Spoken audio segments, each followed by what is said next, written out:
자, 오늘은 마태복음 16장 13절에서 20절을 중심으로 여기에 등장한 두 개의 중요한 질문이 있습니다.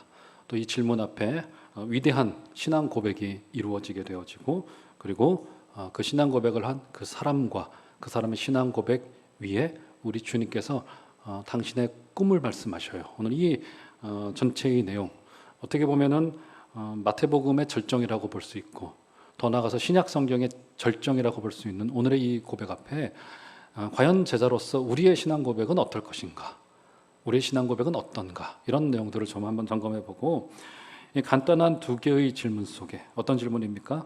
사람들이 나를 누구라고 하느냐, 그리고 너희들은 나를 누구라고 하느냐, 이 간단한 두 개의 질문 속에 담겨져 있는 기독교 신앙의 정수, 그 핵심, 그리고 사실은 우리가 살아가야 될 그 능력, 우리의 방향, 모든 것이 담겨져 있습니다.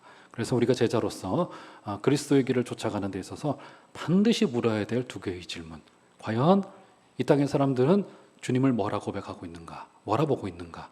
그리고 또 나아가서 주님은 궁금하셨던 게, 그러면 너희들은 나를 누구라고 고백하고 있느냐. 이 두 가지의 질문을 좀 살펴보면서 우리의 신앙을 좀 점검해보는 시간이 되었으면 좋겠습니다.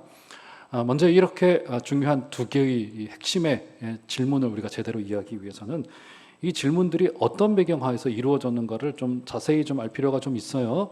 자, 본문 보시면, 자, 13절 보시면, 자, 여기 배경이 등장하죠. 제가 한번 읽어드릴게요. 예수께서 어느 지방에 이르렀다고 말합니까? 빌립보 가이사랴, 혹은 가이사랴 빌립보라고 불렸던 지역에서 행했던 것이 바로 오늘 두 개의 질문이고, 그 위대한 베드로의 신앙 고백입니다. 자, 가이사랴 빌립보, 이름이 좀 독특합니다. 사람 이름 같죠? 일단 빌립보라고 하는 것은 그때 당시 그 지역의 분봉왕이었던 왕의 이름이었던 필립 본인의 이름을 넣은 것이 바로 빌립보이고요. 가이사랴는 로마 황제의 칭호, 가이사죠. 가이사. 그래서 가이사랴 빌립보, 혹은 빌립보 가이사랴라고 불렀습니다. 여러분, 이 도시는 어디에 위치해 있었느냐면 이스라엘의 그 갈릴리의 최북단 쪽에 벳세다가 위치해 있습니다. 그때 거기가 이스라엘의 실질적인 경계선이라고 보면 돼요. 나중에 지도를 한번 찾아보시면 좋겠습니다. 그런데 거기서도 약 한 40-50km 정도 위쪽으로 올라가야지 위치해 있던 곳이 바로 가이사랴 빌립보 지역이었습니다.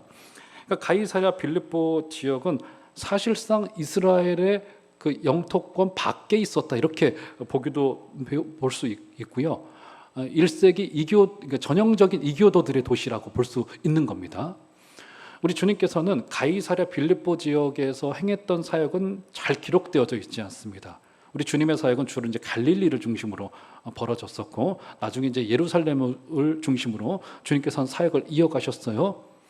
근데 어찌된 연고인지 우리 주님께서는 이스라엘 영토 밖 40km 정도까지 걸어 올라가셨고, 그때 당시 뭐 교통이 지금처럼 편한 게 아니잖아요.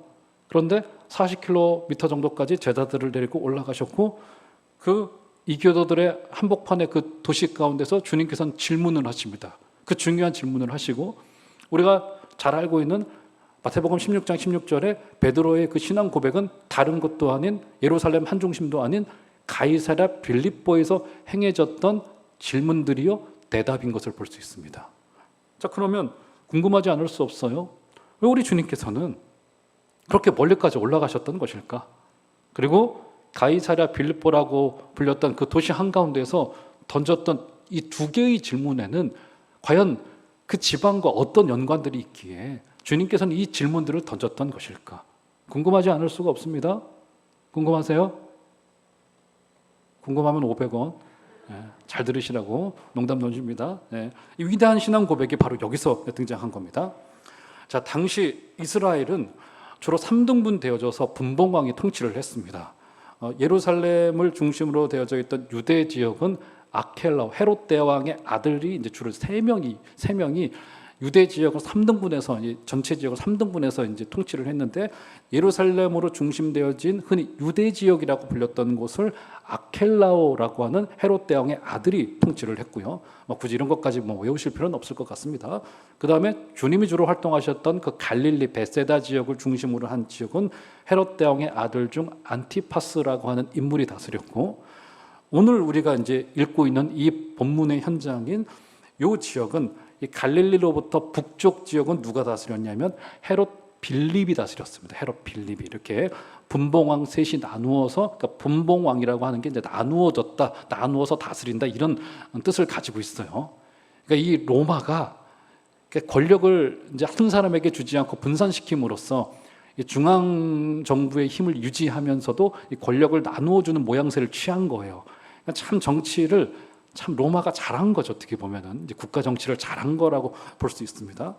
자, 이 세 명이 모두 분봉왕입니다. 그래서 이제 사복음서 곳곳에 이들의 이름이 이제 곳곳에서 등장하고 있는데, 우리가 굳이 지도를 나누면서까지 그들이 어디였다고 이렇게 너무 깊게까지 들어갈 필요는 없을 것 같습니다만, 그들을 뭐라고 불렀다고요? 그들을 분봉왕이라고 불렀습니다. 분봉왕. 여러분, 이게 말이 좋아서 왕이지 이들은 정식 왕이 아니었습니다. 임명권은 모두 로마 황제들에게 있었고, 나라 전체를 다스리는 것이 아니라 어떻게 됩니까? 나라의 일부만을 담당하여 다스리고 있었던 이 이름으로서 그들이 이제 분봉왕이라고 하는 이름을 불렀던 거예요.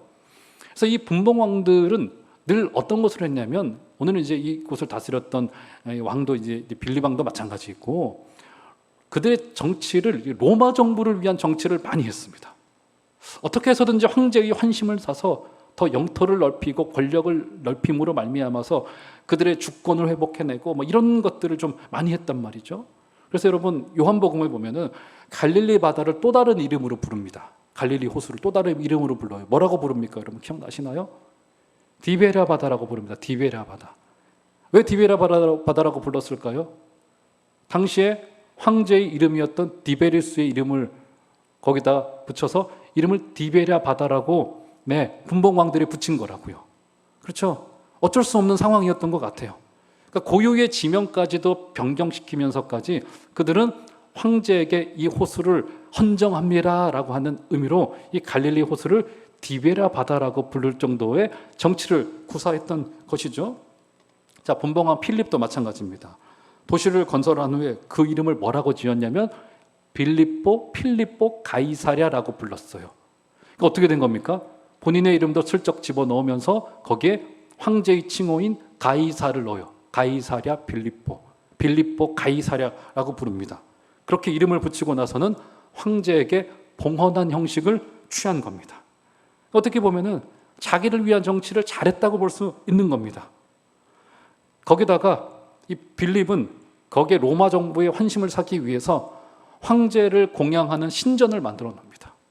그 지역을 이제 주름 잡고 있었던 당시의 종교의 이름이 뭐냐면 흔히 이제 판신이라고 불렸던 신입니다. 그 신전이 크게 지금도 신전 공터가 남아져 있다라고 해요. 그런데 멀지 않은 곳에 그것과 거의 대등할 만한 신전을 세우는데, 그 신전이 어떤 것을 상징하고 있냐면 황제를 신으로 봉양하는 신전을 세워놓습니다. 여러분 한번 생각을 해보십시오. 아무리 그때 당시에 시저 가이사라 하더라도 우리랑 똑같이 먹고 자고 싸고 부부싸움하고, 그렇죠, 애들 하고 똑같은 인간일 거 아니겠습니까? 그렇죠? 힘들면 자야 되고. 그런데 사람들이 와글와글 나서가지고 어떻게 하는 거예요? 자기를 신으로 봉양해 준다고 분봉왕이 하고 있으니 얼마나 기분이 좋겠습니까? 어떻게 보면은 이 헤롯 빌립이 굉장히 정치력을 잘 구사했다고 볼 수 있는 거예요. 그렇죠? 그러니까 즉 종합을 해보자면 제가 드리고자 하는 말씀이 뭐냐면, 이 가이사랴 빌립보는 결국 어떤 도시일 수밖에 없냐면, 여기는 황제의 논리, 로마의 논리, 로마의 가치, 또 힘을 추구하는 그때 당시 시대 정신이 집약되어져 있는 도시가 바로 이 가이사랴 빌립보라고 하는 도시다. 이렇게 볼 수 있는 겁니다. 여러분, 인간사에서 도시는요, 늘 인간의 그 찬란한 문명을 자랑하는 곳이고, 우리가 살고 있는 이 대도시 서울도 마찬가지입니다. 어디에나 지하철이 뚫려져 있고, 버스를 타면 어디나 쉽게 갈 수 있고, 들고 다니는 전화기가 어디서든지 활용 가능하고, 그렇죠? 인간의 문명의 이기들이 집약되어져 있는 곳이 바로 도시이고 인간의 뛰어남을 그 위용을 뽐낼 수 있는 곳이 도시라고 하는 현장인 거란 말이죠. 인간사에서는 그렇게 이야기를 합니다. 하지만 여러분 성경에서는 도시를 어떻게 그립니까? 성경은 좀 도시를 다르게 그려요. 어떻게 그립니까?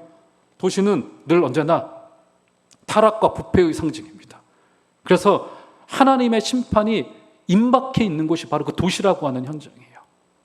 아벨을 쳐 죽인 가인이 제일 먼저 나가서 한 일이 어떤 일입니까? 하나님 없는 그들만의 공동체를 세웁니다. 그리고 그들만의 가치와 그들만의 철학과 그들만의 내용과 그들만의 구조와 시스템을 세워요. 하나님 없이도 충분히 살아갈 수 있다는 그들의 공동체를 세웁니다. 소돔과 고모라도 마찬가지죠. 거대한 도시들이었지만 거기에는 곧 임박할 하나님의 진노만이 기다리고 있었습니다. 도시는 언제고 특별히 구약 성경 속에서는 도시는 하나님의 심판이 임박해 있는 곳, 곧 하나님의 심판이 임재할 곳. 그러니까 우리는 이 도시를 사람들이 살기 좋은 곳으로 꾸려가야 할 책임이 우리들에게도 있으면서 동시에 늘 성경이 도시에 대하여 경고하고 있음을 우리는 잊지 말아야 돼요. 사람들이 모여 살면서 거기에 가치가 발생하고 거기에 철학과 구조가 발생하고 하면서 결국은 하나님 없는 공동체를 세우려고 하는 인간들만의 생각이 세워지려고 하는 공동체로서의 도시를 성경은 늘 경고하고 있음을 우리는 잊지 말아야 됩니다. 가이사랴 빌립보도 마찬가지예요. 어떻습니까? 여기도 그때 당시에 시대 정신이었던 로마의 힘의 논리, 능력주의, 가치 이런 것들이 집약되어져 있는 도시, 그 이름에서부터 이미 그 도시의 성격을 알 수 있는 곳이었다 이렇게 볼 수 있는 거예요. 그런데 무슨 이유 때문인지는 모르겠으나 주님께서 예루살렘과 갈릴리를 떠나서 지금 갈릴리에서도 40km 정도를 걸어서 올라오셔야만 되는 가이사랴 빌립보에까지 주님께서 밀려와 올라와 계십니다. 왜 밀려와 올라와 계실까요? 예루살렘이 주님을 핍박하였습니다. 갈릴리에서도 고향에서도 환대받지 못하셨어요. 그리고는 주님께서는 떠밀리셔서 올라오셨던 곳이 바로 가이사랴 빌립보라고 하는 곳인데 거기마저도 어떤 곳입니까? 황제의 도시 한복판에 주님께서는 떠밀려 올라오셔서 주님께서는 결국 그 자리에 오셔서 제자들에게 던져야만 될 그 질문을 던집니다. 그 질문이 뭡니까? 사람들이 나를 누구라고 하디? 사람들이 인자를 누구라고 하더냐? 사람들이 나를 뭐라고 생각하고 있더냐? 주님께서는 황제의 도시 한복판에서 힘의 논리가 득세하고 있고 그 이름을 가이사랴 빌립보라고 지을 수밖에 없었던 시대정신에 가득한 그 도시 한가운데서 주님께서는 던져야 될 그 질문을 던지신 거예요. 사람들이 나를 누구라고 하디? 나를 누구라고 하디? 이 질문을 지금 던진 것인데 이 그림은 상당히 상징적인 그림인 거죠. 뭡니까? 세상의 질서와 힘이 지배하고 있는 그 도시 한복판에서 주님은 모여있는 그 제자들에게 진짜 힘과 진짜 질서가 어디에 있는지를 물으시는 거라고요, 사실은. 맞죠, 여러분? 그러자 제자들이 사람들이 통념을 전합니다. 14절 보시면 이렇게 말해요. 제가 읽어드릴게요. 이르되 더러는 세례 요한, 더러는 엘리야, 어떤 이는 예레미야나 선지자 중에 하나라 하나이다. 사람들이 어떻게 대답하고 인식하고 있었습니까? 우리 주님께서 선지자들 중에 하나라고 사람들이 말하고 다닙니다. 이제 쉽게 말해서 그렇게 된 거예요. 그렇죠? 그러니까 어떻게 이해를 하고 있는 거예요? 다시 말하자면 예수님은 그저 능력과 기적을 행하는 자로서 사람들에게 받아들여지고 있었고 이해받고 계셨던 거라고요. 그러니까 주님을 엘리야요, 세례 요한이요, 예레미야나 선지자들 여러 명들 중에 한 명이다라고 이렇게 언급된 것을 보았을 때 지금 여기서 등장하는 이름들이 긍정의 이름으로 등장한 게 아닙니다. 뭡니까? 능력을 행하고 기적을 행하고 사람들에게 물질을 나누어주는 선지자들 중에 하나로 사람들이 주님을 이해하고 있었던 거라고요. 여러분, 그들의 이해 속에는 어떤 게 투영되고 있었던 걸까요? 그 시대의 시대 정신과 그 시대의 구조와 그 시대의 철학이 그대로 거울처럼 반영되어져서 주님조차도 그렇게 이해하고 있었던 거라고요. 당시 사람들의 정신세계 속에서는 능력이 정의요 선이었었습니다. 황제의 힘의 논리가 삶의 방식이었고요. 시대의 요청이 그랬습니다. 문제를 해결하고 허기진 배를 채워서 더 기름지게 만들어주는 것이 선지자의 역할로 보았고요. 그리고 그것이 결국 우리 주님에게도 그런 역할로서만으로 주님을 규정해 놓고 있었던 것으로 사람들이 인식하고 있었습니다. 그래서 주님은 황제의 질서로 가득한 그 세상 속에서 정말로 궁금하셨던 거예요. 사람들이 나를 누구라고 생각하나? 사람들이 나를 누구라고 생각하나?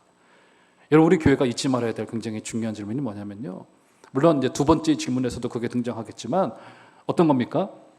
우리와 주님과의 관계가 가장 중요해요. 내가 주님을 어떻게 고백하고 있느냐가 가장 중요합니다. 주님께서도 물으시잖아요. 너희는 나를 누구라고, 인자를 누구라고 보느냐, 이렇게 주님께서 물으시잖아요. 두 번째 질문에 무게감이 있는 것은 맞습니다만, 하지만 주님은 그것 말고도 또 궁금하신 게 뭐냐면 세상 사람들이 교회를, 나를 어떻게 보고 있느냐.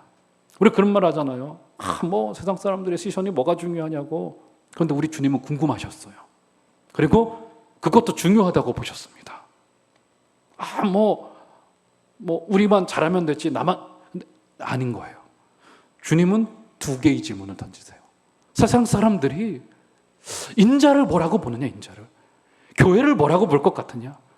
세상 사람들이 목사라고 하는 직분에 대해서 어떻게 보고 있느냐, 어떻게 보고 있느냐.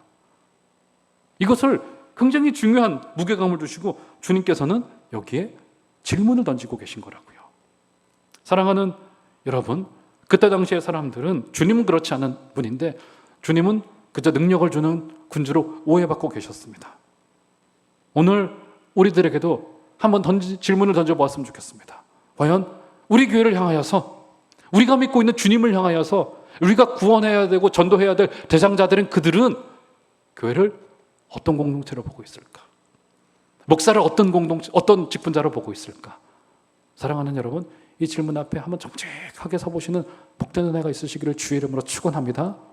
안타깝게도 그때 당시의 사람들은 주님을 능력을 주는 군주요, 아마 지금 시대도 세상의 대부분의 사람들이 그렇게 생각할 것이고 일부의 교인들 중에서도 주님을 14절로 축소해서 생각하고 계실런지도 모르겠습니다. 주님이 대답이 마음에 들지 않았어요. 그러니까 주님께서 똑같은 질문을 비슷하게 제자들에게 던지고 있습니다. 15절 보시면 이르시되 너희는 나를 누구로 하느냐. 여러분, 이 질문 속에 담겨져 있는 주님의 감정이 좀 느껴지십니까? 지금 13절, 14절 질문과 대답 속에 주님이 만족스럽지 않으셨어요. 그렇죠? 그 대답이 그렇죠? 세상 사람들의 통념이 그게 맞아요. 그런데 참 안타까우셨어요. 그 대답이 안타까우셨습니다. 그러자 주님께서 이렇게 물으신 거예요. 세상 사람들은 그렇게 이해하고 있는 게 그게 맞지? 그치? 그러면 너희들은 좀 더 정확히 말하자면 너희들만이라도 너희들은 어떻게 나를 보고 있느냐? 너희들은 어떻게 신앙을 가지고 있느냐? 너희들은 나를 누구라 하느냐? 우리는 좀 달라야 되잖아요. 우리는. 그렇죠? 맞죠, 여러분? 우리는 달라야 되잖아요. 목사는 조금 더 달라야 되겠고요. 더 달라야 되잖아요. 너희는 나를 누구라? 너희는 나를 누구라? 이 질문을 던지고 있는 거라고요. 여러분, 우리 주님은요, 우리를 향하여서 당신을 향한 그 고백을 기다리고 계십니다. 굉장히 중요한 질문이에요. 사랑하는 여러분, 제가 주님을 대신하여서 여러분들에게 질문을 한번 던지고 싶습니다. 여러분들은 주님을 어떤 분으로 이해하고 계십니까? 그 이해된 것 때문에 여러분의 삶이 어떻게 변화받고 계십니까? 그 주님과 교제하시면서 우리의 삶이 얼마나 바뀌어가고 계시고, 그분이 진짜 가이사랴 빌립보에서도 왕권을 가지신 하나님의 아들이셨듯이 지금 이곳, 이 어둠이 지배하고 있는 것 같고, 세속의 질서가 우리 기독교의 신앙을 뛰어넘는 듯 보이는 이 땅 속에서 여러분 어떻게 주님을 고백하고 계십니까? 여러분들에게 주님이 왕이시기를 주의 이름으로 축원합니다. 그렇죠? 이 질문을 던지시고 계신 거라고요. 그렇죠? 자, 그래서 주님께서 이제 베드로의 대답을 들으십니다. 자, 마태복음 16장 16절 한번 다 같이 한번 읽어보실까요? 한 소리로 읽어보겠습니다. 시작. 시몬 베드로가 대답하여 이르되 주는 그리스도시요 살아계신 하나님의 아들이시니이다. 할렐루야. 주는 그리스도시요 살아계신 하나님의 아들이십니다. 우리 16절 정도는 잘 이렇게 암송을 해두시면 좋겠죠. 다 좀 외우시면 좋을 것 같습니다. 자, 어떻게 고백하고 있습니까? 베드로가 주는 그리스도시요 살아계신 하나님의 아들이시니이다 라고 고백하고 있습니다. 여러분, 여기서 그리스도는 히브리 말로 쉽게 말해서 메시아라고 하는 뜻입니다. 문자 그대로 하자면 기름 부음을 받은 자라고 하는 뜻이에요. 구약의 직분자 중에 3개의 직분만이 기름 부음을 받았죠. 어떤 직분입니까, 여러분? 선지자, 제사장, 왕이라고 하는 직분. 그래서 우리 주님의 사역에는 선지자적인 사역, 왕적인 사역, 제사장적인 사역이 전부 다 집약되어져 있는 겁니다. 그렇죠? 그러니까 여기서 가이사랴 빌립보에서 이 베드로의 고백은 예수님을 메시아로 인식했다는 거예요. 메시아로 인식했다는 겁니다. 그러니까 뒤집어 말하자면 어떤 의미를 가지고 있는 겁니까? 이 가이사랴 빌립보는 황제의 이름이 들어갈 정도로 어떤 도시라고 볼 수 있어요? 황제가 쥐고 흔드는 도시 같아요. 지금 로마의 힘과 그 질서는 절대 권력입니다. 스페셜 원이에요. 누구도 침범할 수 없는 권세이고 직분인 거란 말이죠. 왕권을 가지고 있는 것 같아요. 그런데 이 고백 속에 담겨져 있는 의미가 뭡니까? 그게 맞지 않다는 거예요. 그게 맞지 않다. 지금 살아계신 하나님이 아들에게 왕권을 주고 계셔서 지금 이 가이사랴 빌립보에서도 예수 그리스도가 왕이시라는 거예요. 저는 바라기를 황제의 도시에도 그러했다면 지금 여기 서울에서도 우리 주님이 통치자이심을 여러분들 다 받아들이시는 복된 은혜가 있으시기를 주의 이름으로 축원합니다. 가이사랴 빌립보 못지않게 이 대한민국도 서울도요 마치 왕이 따로 있는 것만 같아요. 온통 빌립이 벌벌벌 떨면서 도시의 이름을 가이사랴의 이름을 붙여서 그에게 봉헌하여 그에게 바쳤던 형식을 취하였던 것처럼 혹시 우리 그리스도인들도 너무나도 비굴하게도 이 땅의 질서와 이 땅의 가치에 우리 인생을 드리고 있는 것은 아닌지는 모르겠습니다. 가이사랴 빌립보 못지않게 이 시대도 이 시대를 주름잡고 있는 시대 정신과 시대의 요청들이 있죠. 젊은이들은 아침에 눈을 뜰 때마다 본인이 6개월 전에 투자한 주식이 오늘 아침에 올랐는지 내렸는지를 아침마다 휴대폰을 들고 검색을 합니다. 내렸으면 절망하고 올랐으면 소망을 가져요. 그거 뭡니까 여러분? 이거 종교잖아요. 종교잖아요. 거의 종교급이잖아요. 맞잖아요 여러분. 그리고 지난 수년 동안 우리나라를 몸살을 앓게 했던 이 부동산 문제 지금도 마찬가지지 않습니까? 저기 경기도에 있는 어디에 뭐가 수천억이 개발이 되는데 누가 50억을 가져가고 누가 안 가져가고 이것 때문에 몸살을 앓고 있고 부러워하기도 하고 질타를 보내기도 하고 사람들의 마음은 다 똑같아요. 질타를 보내는 자나 그것을 먹은 자나 다 비슷한 것 같습니다. 그렇죠? 이거 뭡니까 여러분? 이거 종교잖아요. 이거 거기에 온전히 올인되어져서 눈을 뜰 때마다 거기에 올인되어져 있는 이 부동산 공학을 볼 때마다 정말 우리 그리스도인들에게도 주님이 그리스도인지 살아계신 하나님의 아들인지 어떤 분이 그런 이야기 하더라고요. 하고 오래전 어떤 교회에서 아니 목사님 믿음도 좋고 다 좋은데 목사님 현실을 현실은 안 그렇습니다 목사님. 예, 먹구멍에 뭡니까 풀칠이라도 하려면 목사님 안 되고요. 다 그렇게 해서 이거 안 됩니다. 안 돼요. 그런 이야기 하더라고요. 현실이 있습니다. 이런 이야기 하더라고요. 그런데 오늘 말씀을 보세요. 뭐라고 고백합니까? 주는 그리스도시요? 어떤 하나님이시라고요? 살아계신 하나님. 뭡니까? 하나님이 현실이시라는 거예요. 하나님이 현실. 사랑하는 여러분, 저와 여러분들에게 하나님이 현실이시기를 주의 이름으로 축원합니다. 그러면 우리 삶의 발자국이 달라질 거예요. 그러면 우리의 마음에 안심을 두는 곳이 어디인지를 확인하면 그것이 분명해질 겁니다. 사랑하는 여러분, 외양간에 소가 없을지라도 주로 인하여 기뻐하게 되시는 복된 은혜 있으시기를 주의 이름으로 축원합니다. 하나님을 현실로 삼으시는 귀한 은혜가 있으시기를 주의 이름으로 축원합니다. 자, 이 고백을 들은 후에 오늘 말씀의 결론으로서 우리 주님께서는 엄청난 일을 말씀하십니다. 자, 18절 한번 다 같이 한번 읽겠습니다. 시작. 또 내가 내게 이르노니 너는 베드로라. 내가 이 반석 위에 교회를 세우리니 음부의 권세가 이기지 못하리라. 주님은 베드로의 이 고백을 듣고는 비로소 최초로 당신의 꿈을 말씀하세요. 어떤 꿈입니까? 내가 내 교회를 세우리니, 교회를 창립하겠다라고 하는 주님의 꿈을 말씀하세요. 주님의 꿈을. 이전에도 물론 교회라고 하는 단어가 마태복음 16장 이전에도 존재하였었지만, 그런데 주님이 내가 내 교회를 세우는 것이 내 꿈이다라고 내가 내 교회를 세우리니 라고 하는 이 문구는 등장하지 않습니다. 베드로와 그의 신앙 고백 위에 교회를 세우겠다고 창립하겠다고 선언하셨습니다. 무슨 말입니까? 적어도 주님에게는 교회가 꿈이었어요. 교회가 꿈이었었습니다. 정말 놀랐습니다. 사랑하는 여러분, 우리의 마음도 주님의 마음과 같았으면 좋겠습니다. 교회가 우리의 인생의 기준이시기를 바랍니다. 여러분, 왜 우리 믿음의 선배들이 이 교회에 자신의 목숨을 걸고 일생을 걸었을까요? 왜 그랬을까요? 그들의 열심 때문에요? 아니요, 그렇지 않습니다. 왜요? 교회가 주님의 꿈이기 때문에, 주님의 비전이기 때문에 교회가 세워지고 사람들이 구원을 받고, 그래서 은혜를 받고 세속의 내용을 내려놓고 영원한 천국을 소망하고 여기서 교제하고 기뻐하고 성숙한 자로 변화되어지고 이 땅에 선한 영향력을 미치면서 하나님의 나라를 확장해가고, 이게 우리 하나님의 꿈이에요. 사랑하는 여러분, 하나님의 꿈에 동참하시는 주의 은혜가 있기를 주의 이름으로 축원합니다. 그래서 믿음의 선배들이 그들의 목숨을 내놓는 순교의 자리까지 갈 수 있었던 것은 그들의 열심, 그들의 담대함 아닌 거라고요. 뭡니까? 주님의 꿈이 교회에 복음이 있었기 때문에. 자, 그런데 오늘 주님께서는 이 교회를 세 가지로 묘사를 합니다. 제가 간단하게 설명을 해드리고 말씀을 마치도록 하겠습니다. 첫 번째 한번 보시겠어요? 자, 18절 다시 되돌아가서 보시면 이렇게 말합니다. 내가 이 반석 위에 어떤 교회를 세우겠다고 말합니까? 예, 그냥 교회를 세우겠다고 말하지 않고 어떤 교회라고요? 내 교회, 정확히 말하자면 주님의 교회를 세우겠다고 말씀하세요. 무슨 말이 될까요? 교회란 게 우연히 생겨난 단체가 아니라는 겁니다.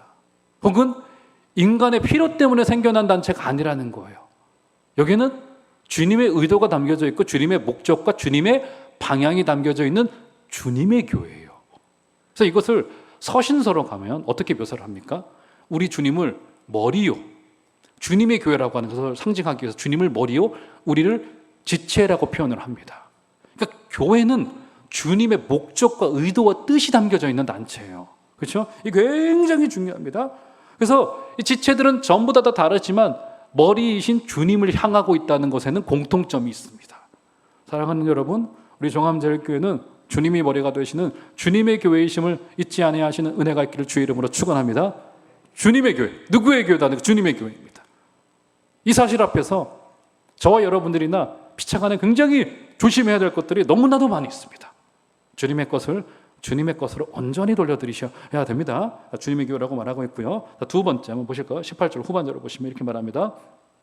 내 교회를 세우리니 음부의 권세가 이기지 못하리라. 자, 약속을 한 가지를 주세요. 음부의 권세가 이기지 못하리라. 자, 어떤 의미일까? 자, 음부의 권세라고 하는 것은요, 아마 여러분 가지고 계신 성경에 기록되어지신 분들도 계실 텐데, 음부의 문들이라고 하는 뜻입니다. 음부의 문들. 볼펜 있으신 분들은 적어 놓으시면 좋을 것 같아요. 음부의 문들이라고 하는 뜻이고요.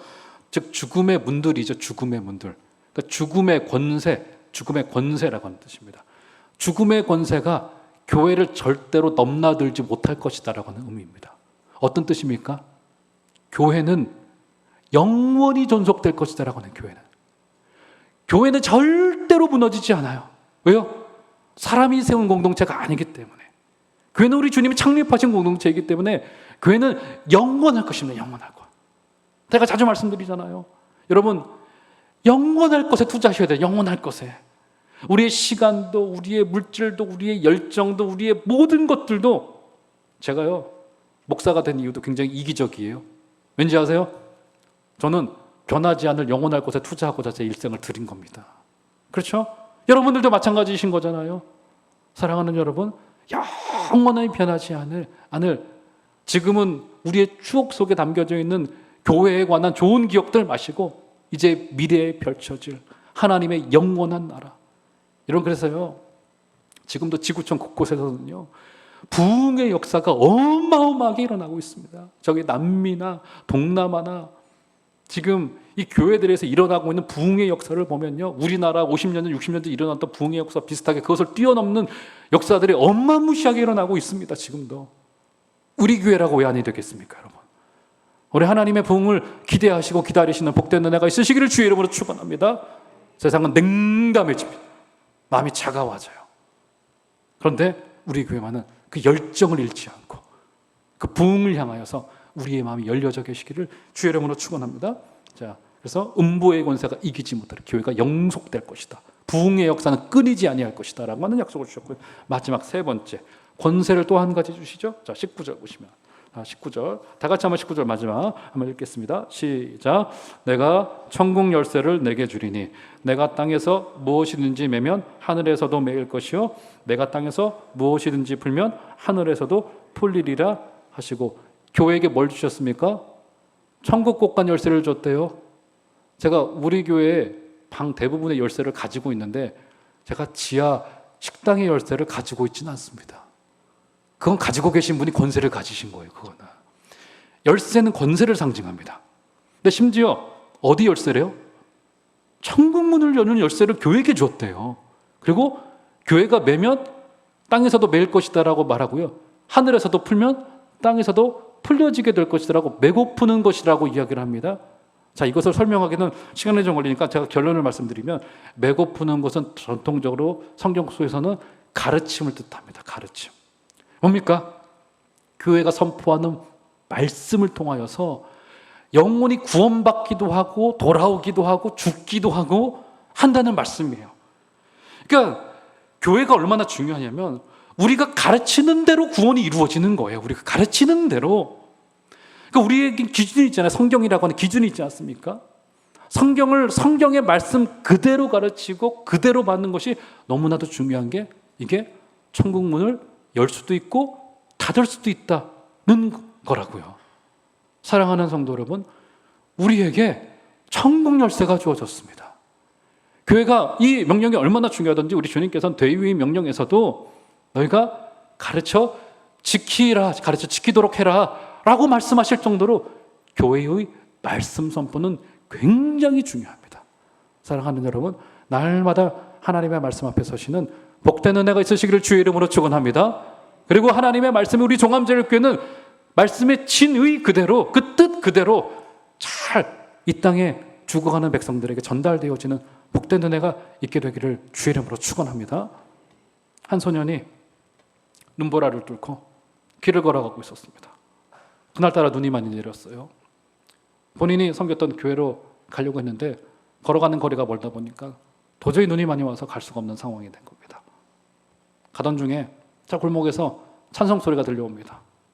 오늘은 여기 가서라도 예배를 드려야 되겠다 하고 들어갑니다. 한 감리교회였었어요.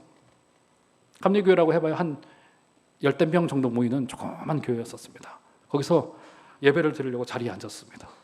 아무래도 조그만 교회다 보니까 제대로 된 설교자가 없었던지 한 깡마른 사람이 설교단 위에 올라가서 이사야 45장 22절의 말씀을 가지고 땅끝의 백성들아 나를 앙망하라라고 하는 설교의 말씀을 하고 있었습니다. 못 배웠는지 발음도 어눌했고요.